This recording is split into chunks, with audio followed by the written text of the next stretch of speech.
that for years he was doing da'wah to Pharaoh, and we gave the example many times. The story in Qur'an, it seems like it was 5 minutes. He asked Pharaoh, let my people go, and Pharaoh said no. But actually for 30 years he was doing da'wah to Pharaoh, let my people go. He said no, he would kill more people. Then he would go and say, please let my people go. He would get angry and kill more people, until his people said, please stop talking to Pharaoh. Every time you anger him, he kills the men and boys, because they were under severe testing. Until Allah gave the command for Sayyidina Musa, something like this: you struggled, you struggled, you struggled, you are now free, move. That permission came to move towards the promised land, and they went all the way to the bank of the Red Sea, the water. And at that time they had to wait for a command for Sayyidina Musa to make a dua so that the water would part. This is the analogy of what Sayyidina Musa went through, is the spiritual journey for every believer. Everybody has to run away from Pharaoh. That you can't find pleasure with Pharaoh and say, I'm still going to be with Rahman. The nature of Pharaoh is to destroy you and destroy your faith. At some point you get sick of it and you want to run from Pharaoh, but he doesn't let you go that easy.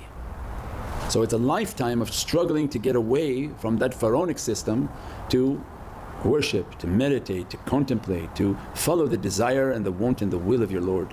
It's not easy in dunya, and many people can't break away from their Pharaonic system.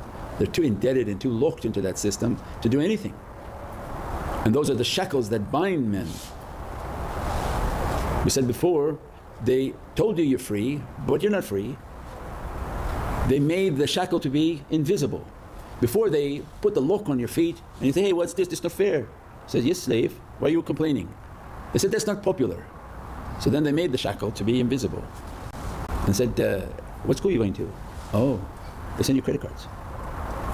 If your degree was good, and so you're going to be a lawyer, you're going to med school, law school, accounting, they start sending you credit cards. Then they say, oh, take this course, we'll give you this scholarship. You come out $200,000 in debt. Now isn't that a big shackle? Because you're not going to pay it, and there's an interest accruing on it. Then they gave you too many credit cards, knowing that you don't have the understanding of how to do your finances. Now you owe somebody 25% on credit cards. Of course these are the shackles that bind men from the worshipping of Allah. How you can worship Allah when the slave owner has your feet locked at 26% interest? So this is a system, a Pharaonic system, that they make it to be invisible but it's very much there. So the freedom to worship Allah, to break from that, from all of the Pharaonic system, is what Sayyidina Musa is coming and giving to us, because their messages are eternal. You have to fight and get away from that system. It's a big struggle, and every time you think you're going to get away, he's going to throw another lock onto you, that indebt yourself more, do like this more, owe this more, until those shackles are like hooks onto your shoulder and on your ears, and he pulls you back in and there is no escaping. So it means our life is a continuous struggle to break from those realities and to run towards Allah. And then when we stop at the bank of water, it needs Allah to open. The Rihsiba was when Sayyidina Musa had asked, and the story that he came and his people were angry that you brought us all the way to the bank of the water, why is it not opening? He said, I'm making dua, I don't know why it's not opening, be patient. Because his people got angry. And then he got frustrated with Allah and said, Ya Rabbi, we're all the way here, my people look like they're going to kill me now, please open something. Then he said, take your asa has a name, that ask from that asa and touch the water. He said, what's the name? Khalil Rahman. The asa, his name was Khalil Rahman. And he said, Ya Khalil Rahman, bi'idhnillah, with the permission of Allah, open now. Why? Because Allah wants to show every servant, it's not you, you're not a God, because then your people will come behind you and say, you're like a God, how you did that? But to keep a path of humility, Baizatullah, Allah through a means said, put your cane there, because nobody's going to come and say your cane was good. But be humble in your path and seek a means in which to reach to Allah's satisfaction. And as soon as Ya Khalil Rahman and touched and made the dua that Allah has asked of him, immediately the water parted. And that was the Rihsiba, that was the angel to take people to the promised land. And they had to rid themselves of their dunya desires. And everybody's tested with dunya desires. A little bit of dunya come your direction and you find yourself like you're intoxicated, changing your fashion, changing your speech, changing your character. And as soon as they crossed that path, they had a lot of gold with them, right? Because they were wealthy, they were not slaves building pyramids. That was a lie. How would they have gold if they were slaves? They were very wealthy. but they didn't want to part with their wealth to reach that reality. And why were they moving slow when Pharaoh's armies were coming after them? Because they had a lot of gold, they had a lot of property, and they were taking this property and running with property. And Nabi Musa was dealing with them for 30 years, so their desire would leave. He said, look, we're going to the promised land. What are you doing with all this property and gold? What are we going to do with gold there?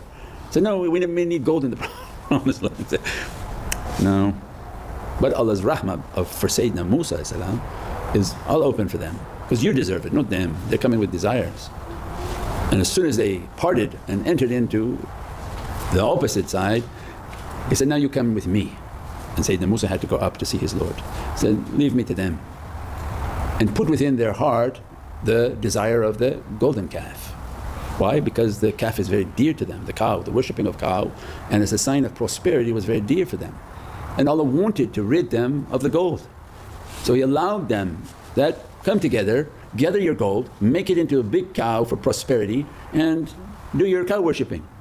So got all the gold, inspired them of that desire that they have, a hidden desire for dunya. Means even when leaving and struggling in this way, Allah will test you with your desires. If it comes to you and overtakes you, then no different for you and the cow worshipper.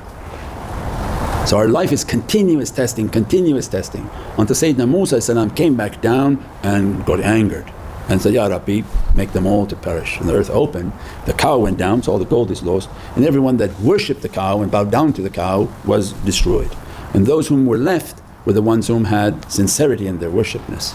And then Allah opened for them and their struggles continued. We pray that Allah grant us from these realities of struggling and keeping our faith and our practices, and the example of pious souls. We went for the example of Ahlul Bayt from the holy companions and all the Prophets of the Divine, all teaching the same symbolism, that the dunya will come to you, don't let it overtake you. And our life is about continuous struggle until we reach Allah's satisfaction. And that's true for everyone around. Nobody is excluded from that testing. We pray that Allah